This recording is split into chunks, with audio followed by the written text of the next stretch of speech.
justice principle. Do we apply justice principles? We apply the law and the constitution provisions. Now, read all the judgments of this court which introduce the doctrine of necessity, and all of them rely upon the justice principle. Supreme court के फैसले इंसाफ पर मबनी आइन को follow किया। अदालत इंसाफ के तकाज़ों का नहीं, आइन और कानून का इतलाक करती है। नजरिया ज़रूरत के तमाम फैसलों में इंसाफ के तकाज़ों का ही जिक्र है। जब कुछ ठोस मवाद ना मिले तो इंसाफ की अपनी मर्जी की तशरीह की जाती है। अगर आइन में इस सूरत हाल का जिक्र नहीं या गलती है तो आइन जाने और बनाने वाले सुन्नी इत्तेहाद काउंसिल की मखसूस नशिस्तों से मुताल्लिक़ केस में चीफ जस्टिस ऑफ पाकिस्तान के रिमार्क्स समाअत 9 जुलाई तक मुलतवी। कहा, मौजूदा सूरत हाल बन सकती है। आइन बनाने वालों ने क्यों नहीं सोचा, ये उनका काम है, हमारा नहीं। बार बार कह रहा हूँ, हमारे सामने जो आइन मौजूद है उसके मतन पर रहें। कुछ जजेस अक्लमंद होंगे, मैं इतना नहीं। मुल्क को एक बार आइन के रास्ते पर चलने दें।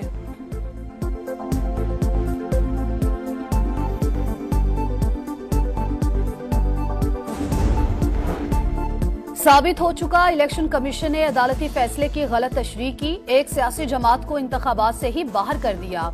आइन की संगीन खिलाफवर्जी साबित हो चुकी। क्या इसे दुरुस्त करना हमारी जिम्मेदारी नहीं? क्या अदालत आइन की संगीन खिलाफवर्जी की तौसीक कर दे? क्या नजरिया जरूरत को दोबारा जिंदा कर दें? जस्टिस अथर मिनल्ला के रिमार्क्स। जस्टिस मंसूर अली शाह बोले, आंखें बंद नहीं कर सकते। अगर पूरी तस्वीर ना देख सके तो फिर मुकम्मल इंसाफ के इख्तियार को क्या करना है? सबको पता है आजाद उम्मीदवार पीटीआई से वाबस्तगी दिखाकर कामयाब हुए।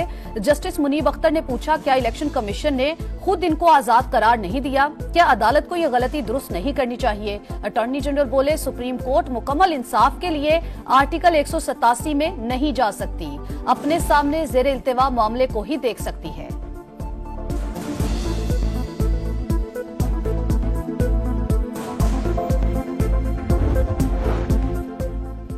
पीटीआई का केस की समाअत तवील होने पर इजहार तशवीश। शिबली फराज बोले, केस को जानबूझकर तूल दिया जा रहा है, जल्द फाइनल किया जाए। अवाम के मुंतखब नुमाइंदगान को पार्लियामेंट में होना चाहिए, वरना तमाम फैसले IMF ही करेगा।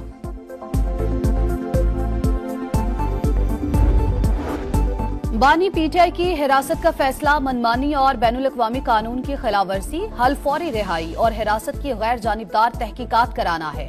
अक़वाम मुत्तहिदा के इंसानी हुकूक के वर्किंग ग्रुप की रिपोर्ट, कानूनी बेकायदगियों और बेज़ाब्तगियों का हवाला। लिखा, आम इंतखाबात से पहले तहरीक इंसाफ के लोगों को गिरफ्तार किया गया, सियासी रैलियों को रोका गया, इलेक्शन में बड़े पैमाने पर फ्रॉड हुआ, दर्जनों नशिस्तें छीनी गईं।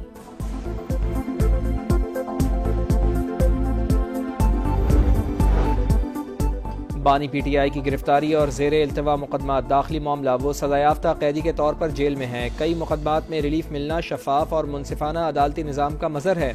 वज़ीर कानून आज़म नज़ीर तारड़ का रद्द-ए-अमल। कहा, बानी पीटीआई को मुल्की आइन और कानून और आलमी उसूलों के मुताबिक तमाम हुकूक हासिल हैं।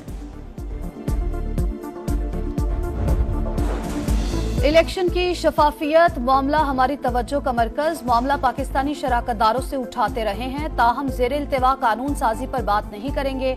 चाहते हैं अवाम के हुकूक का एहतराम किया जाए। अमरीका का कांग्रेस की करारदाद पर रद्द-ए-अमल। बानी तहरीक इंसाफ पर मुकदमात को पाकिस्तान का अंदरूनी मामला करार दे दिया। निकाह केस में सजा के खिलाफ अपीलें। अदालत का 8 जुलाई तक केस खत्म करने का इंदिया। बानी पीटीआई के वकील ने मुकदमा सियासी करार दे दिया। कहा, 90 दिन का दौरानिया इद्दत नहीं, रुजू का वक्त है। इसे औरत के लिए तलवार नहीं बनाया जा सकता। अगर फ्रॉड हुआ था तो उसी वक्त अदालत जाते, कहते मैंने रुजू करना था।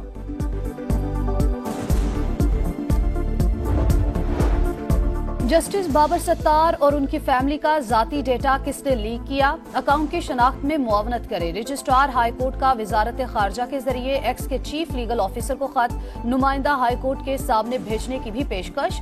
वजारत खारजा और अमेरिका में पाकिस्तानी हाई कमीशन को खत कुरियर करवाकर रिपोर्ट जमा कराने की हिदायत।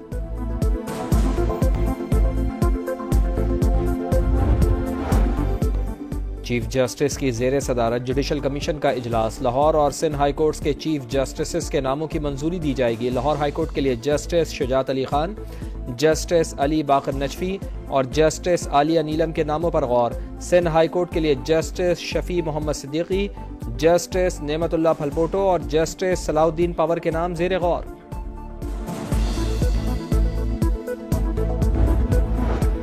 वजीर आजम शहबाज शरीफ ताजिकिस्तान रवाना। दौरे में ताजिक सदर इमाम अली रहमान समेत आला हुक्काम से मुलाकातें शेड्यूल। मुख्तलिफ शोबों में मुआहिदों और मफाहमत की यादाश्तों पर दस्तखत किए जाएंगे। वजीर आजम 3 जुलाई को कजाकिस्तान पहुंचेंगे। आस्ताना में शंघाई ताउन तंजीम के सरबराही इजलास में शरीक होंगे।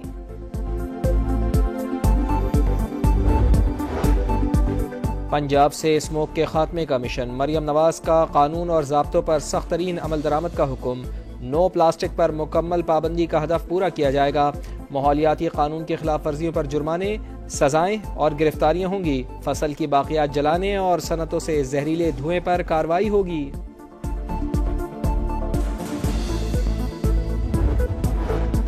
कोटा सिस्टम का आगाज लियाकत अली खान ने किया। एमकेएम ने सारा इल्जाम शहीद भुट्टो पर लगाया। दोबारा हालात खराब करने की कोशिश कर रही है, ऐसा नहीं होने देंगे। सईद गनी की प्रेस कॉन्फ्रेंस। कहा एमकेएम पीएसपी के निर्गे में है। खालिद मकबूल सिर्फ दिखावे के कन्वीनर हैं। चाहते हैं ना चाहते हों भी 40% मुलाजमतें शहरों में देनी है।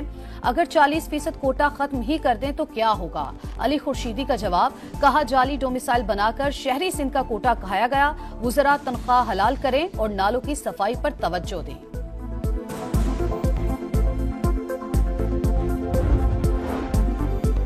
बिलावल भुट्टो जरदारी का कराची में पार्टी के कौंसलर के कत्ल का नोटिस। मुल्जिमान को कानून की गिरफ्त में लाने का हुक्म। एसएसपी कोरंगी ने तहकीकात के लिए 6 रुकनी टीम तश्कील दे दी।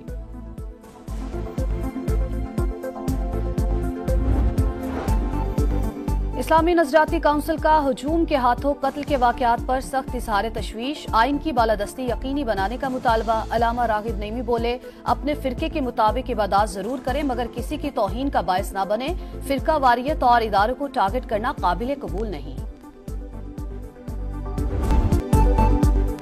भारतीय अपोजिशन लीडर राहुल गांधी का पैगंबर इस्लाम हजरत मोहम्मद सल्लल्लाहु अलैहि वसल्लम पर दरूद। बीजेपी की मुस्लिम दुश्मन पॉलिसीज पर तनकीद। बीजेपी रहनुमा नफरत, खौफ और तशद्दुद फैला रहे हैं। बरतानिया में आम इंतखाबात का मैदान सजने में सिर्फ 2 दिन बाकी। इंतखाबी मुहिम कल खत्म हो जाएगी। 650 हल्कों में वोटर्स अपना हक़ रायदही इस्तेमाल करेंगे। हाउस ऑफ कॉमन्स में अक्सरियत के लिए कम अज कम 326 नशिस्तें हासिल करना लाजिम। वर्ल्ड कप में बतौर टीम अच्छा नहीं खेले, कौम की उम्मीदों पर पूरा नहीं उतरे। चेयरमैन का हक है वो खराबियों का जायजा लें।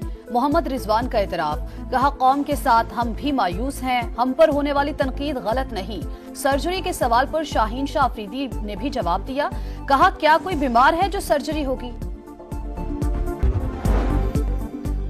पाकिस्तान ने T20 वर्ल्ड कप 2026 के लिए बराह रास्त क्वालिफाई कर लिया। आईसीसी ने टीमों की फहरिस्त जारी कर दी। 12 टीमों ने बराह रास्त क्वालिफाई किया। 8 टीमें क्वालिफाइंग राउंड खेलेंगी।